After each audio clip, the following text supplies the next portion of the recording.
के रातो त्यो खिच्यो खरबुजा कपाल कस्तो छ मेरो खानु पनि है कस्तो खरबुजा ल्याइएन नि त नि सोधियो मात्रै सिङ्गे मात्रै कस्तो छ खाउँ न राम्रो देखिरहेको छु लाइ बनाएर खानुलाई के भन्नु म त गर्दिनँ कस्तो अनुहार चाहिँ उज्यालो छैन हाई एभ्रिवान नमस्ते सबैजनालाई आज पनि हामी सदा जस्तै सधैँ चाहिँ अरू आज चाहिँ हामीले चाहिँ फलफुल के फ्रुट्सहरू मिक्स फ्रुट्स छ आज चाहिँ खाजामा हाम्रो एक रास लिएर बसेको छौँ यति धेरै अघि पछिको खाजाभन्दा धेरै भइरहेको छ खास यति धेरै एकैचोटि खान चाहिँ नहुने हो स्वास्थ्यको लागि चाहिँ फलफुल चाहिँ थोरै मात्रै हामी थोरै केही पनि खाँदैनौँ क्या खाजा पनि भातकै साटो खान्छ नहुने बेलामा फेरि हामी मुख सुकाएर हिँड्ने मान्छे हो ल के गरौँ खाऊँ त उयो नि ल्याउनु बिर्सेछ अब हात धोएर बसेको है म चाहिँ तपाईँ चाहिँ थाहा छैन म त हातै धुएको छैन म त खाएँ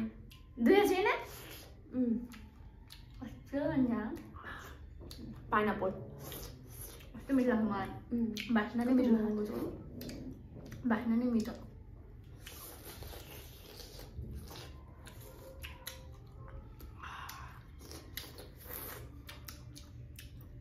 आउनुहोस् तपाईँ पनि खाने भए खानु सँगै खानु न खानु अब हाम्रो बेउरा चाहिँ कस्तो जुठो भनेर होइन के यता कतैको क्या अलग्गै टिपेर देब्रे हातले हाम्रो बेउरा चाहिँ अब यो मध्येमा पाइनाप्पल मिठो छ नि त सबैभन्दा है अब यो पाइनाप्पल टिप्दै जाने यत्रो खाएर घरमा भात त्यसरी खानु है तर आज त हामीले राम्रै खान्छौँ तर आजकल त है तरकारीमा पनि कस्तो विषादी धेरै आउनु थालेछ है काठमाडौँ बसे जस्तो त्यही विषादी धेरैवाला आउनु थालेछ के गर्नु यस्तै छ गाइज के गर्नु अनि हामी चाहिँ दुःख गर्नु मात्रै भयो क्या यहाँ तपाईँहरूले हेर्दै हेर्नुहुन्न कमेन्टै गर्नुहुन्न अनि कहाँबाट हुन्छ खासमा आज माहौल त्यति धेरै रमाइलो गर्ने खालको माहौल चाहिँ छैन यहाँ होइन त्यही पनि अब यसै पनि खाने बेला जुन नेपाल देशको घटनाले यो तताको माइन्डलाई चाहिँ अलिकति फ्रुट्स खाएर सेलाउँ भनेर आज चाहिँ हामीले फ्रुट्स खाएको तर के गर्नु त्यो कुरालाई छोडिदिउँ मैले खाजा खाँदैछु हुन्छ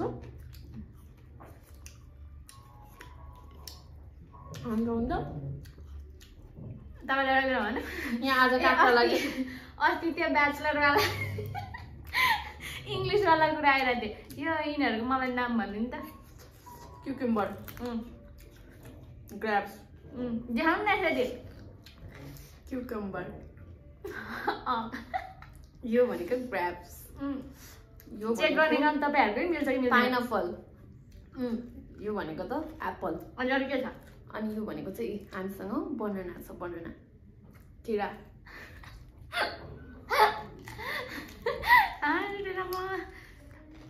यो फलफुलको नाम त मैले 2 क्लासमै जानेको 2-3 क्लासमै अङ्ग्रेजीबाट भन्न कसैको भन्नु आयो त्यसका बाजे फोन आयो पेजमा फलो गर्छ होला भनेर सबलाई रिक्वेस्ट एक्सेप्ट गऱ्यो होइन पेजमा चाहिँ इन्भाइट गर्दा नि आउँदैन नि त फेसबुकमा चाहिँ रिक्वेस्ट आएर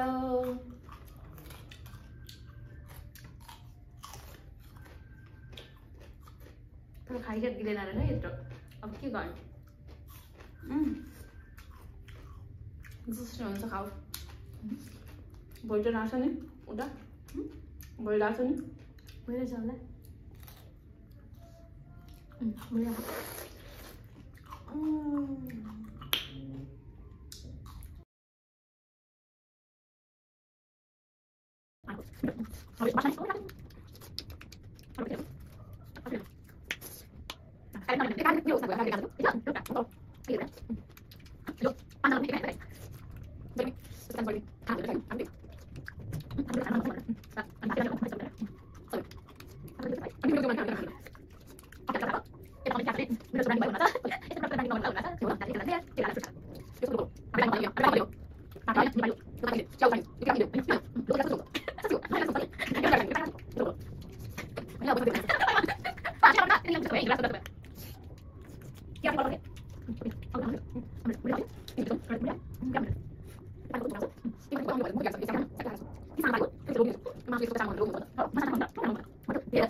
एउटाले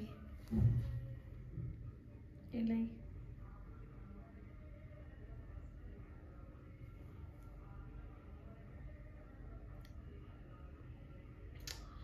के हो अब यो मिश्रित प्रतिक्रियाहरू आएको छ के गर्ने दिमाग खराब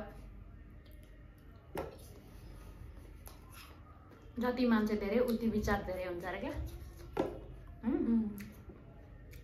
त्यस्तो हुन्छ अरे अब विचार राख्नु पाइन्छ खाइसक्यो सबै अन्तिममा के भन्छ भने विचार राख्नु पाइन्छ यो राजतन्त्र होइन त्यो राणा शासनकाल होइन त्यो निरङ्कुश राजतन्त्र होइन यो गणतन्त्र हो विचार राख्नु पाइन्छ त्यस्तो छ राजावादीहरूले यिनलाई त काँधमै हालेर लग्छ होला उहाँ पर रुमसम्म बोकेर कुदाउन सक्छन् होला है मलाई पुरा गुहार गुहार भन्दा भन्दा कानमा हाल्छन् होला है मोटो दुर्गा प्रसाद जस्तो त्यसको बडीगार्डहरू बनाउनु पर्यो क्या आउँछ लाइनली आउँछ त अस्ति नि पनि ल्याएको थियो म जस्तोलाई लगेर के पाउँछ र ती राजावादीले एकछिन रमाइलो त हुन्छ किन बोकेर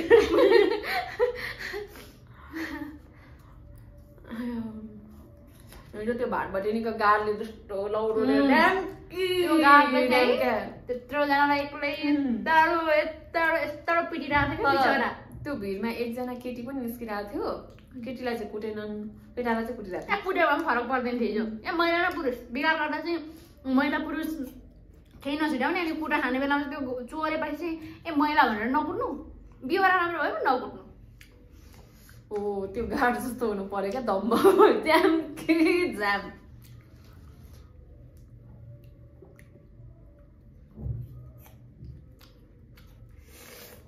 खाँदिन लोकचार खाएपछि मानाचार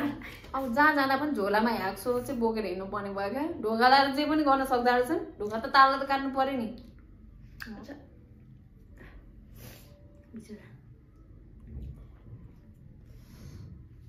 कस्तो बिचौरा है अरूभन्दा पनि त्यसको परिवारलाई बिचौ मर्ने त मर्यो उसलाई एकछिन जलन हुँदाखेरि हुन त है जलेर मर्नु जस्तो पीडा चाहिँ अरूमा हुँदैन अरे अब हाम्रो बडीको 80% भाग चाहिँ जलिसक्दाखेरि पनि हामीलाई चाहिँ त्यो हुन्छ नि जलन भएको पीडा चाहिँ हाम्रो त्यो हुन्छ नि शरीरमा थाहा हुन्छ अरे क्या दिमागमा होइन अनि त्यो हुँदाखेरि चाहिँ अब बिचौरा कस्तो मर्ने एकछिन आगोले बोल्दा त थोरै पोल्छ त के गर्छ अनि त्यस्तो पीडा भयो उसलाई यति करेन्ट लाग्दा त कस्तो झसँग कति पीडा हुन्छ हामीलाई अब यो सिङ्गो सास जानेसम्म जल्दाखेरि उसलाई कति पीडा भयो होला क्या सम्झिँदा पनि यस्तो घिन लाग्दो अर्को तिनीहरू त पहिला त्यो हुन्छ नि तुर्नु पर्ने हो क्या पहिला नै जन्मिने नै होइन अब बिचराहरू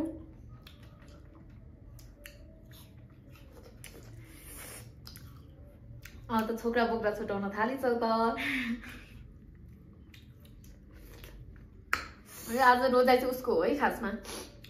हाम्रो त जहिले पनि स्याड मात्रै हुन्छ त अब हामीलाई के रमाइलो के आउँदैन जिन्दगी रमाइलो हो रमाइलो कुरा गर्नु जिन्दगी नै यस्तो चलिरहेको छ अनि